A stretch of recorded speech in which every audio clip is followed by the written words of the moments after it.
কিরে ব্যাপারী, গরু কোনখানকার? এই তো মামা, আপনার পাগলা গরু, বাজারের সেরা গরু। ও আচ্ছা, পাবনার গরু।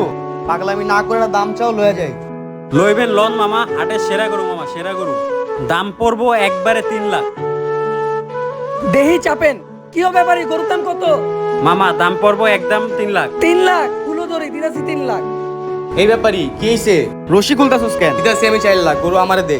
হালা খবিশের বাচ্চা, জীবনে 4 লাখ টাকা চোহে দেখছো? এই ব্যাপারী, তোর আমি 10 লাখ টাকা দেব, তুই গরুর রশি আমারে দে। এই সবুজের বাচ্চা, কি হইছে? তোর এত বড় সাহস, গরু আমার হাতে লয়ে যাস? এই লাল মিয়ার পোলা, তোরা ভালো মতো করেছিস, গরু আমার দিয়ে দে, আমি 10 লাখ টাকা দিয়ে কিনছি। লাল মিয়ার পোলা, তোরা ভালো মতো করেছিস, তুই কিন্তু চুপ হয়ে যা। ভাই আপনারা মারামারি করেন ভাই, আমার টাকাটা দিয়ে আলো। খারা, তোর টাকা তোরা দিতাছি। আয় সবুজের পুত। তুই আমার কলা ধরছিস কে?